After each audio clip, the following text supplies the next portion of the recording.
मित्रों, जीवन में एक बात का जरूर ध्यान रखें कि अपनी बुराई सुनकर कभी परेशान ना हो और निरंतर अपने लक्ष्य की ओर आगे बढ़ते रहें। अब एक प्रसंग सुनाता हूं आपको। एक शिष्य के सामने लोग कर रहे थे उसके गुरु की बुराई।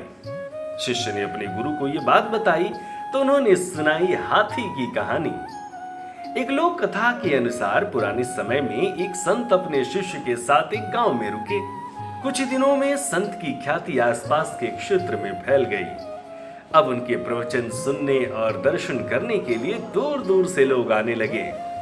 ये देखकर उस गांव का एक अन्य पंडित परेशान हो गया।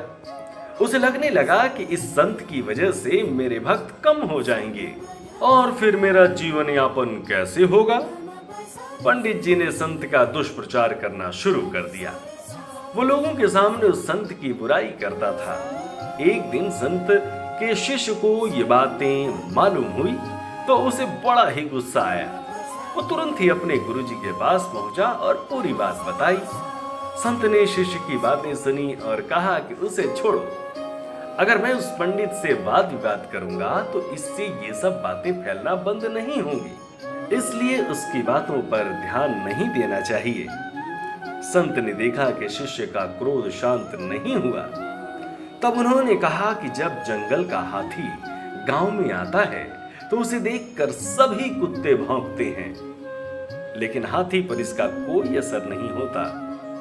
हाथी अपनी मस्त चाल में चलता रहता है। कुत्ते भौंकते हुए थक जाते हैं और वापस अपने इलाके की ओर भाग जाते हैं। हमें भी अपनी बुराई करने वालों के साथ इसी तरह पेश आना चाहिए। हमें सिर्फ अपना काम ईमानदारी से करना चाहिए और सत्य के मार्ग पर आगे बढ़ते रहना चाहिए। हमारे अच्छे काम ही ऐसे लोगों का मुंह बंद कर सकते हैं। तो मित्रों, इस कहानी से क्या सीख मिलती है कि निंदक नियरे राखिए। कभी भी अपनी बुराई करने वालों से, अपनी आलोचना करने वालों से आप घबराएं नहीं और निरंतर आगे बढ़ते रहें। जय श्री कृष्ण। सब्सक्राइब करें टोटल भक्ति को। अब हमारे वीडियोस को सबसे पहले देखने के लिए बेल आइकन को दबाना ना भूलें।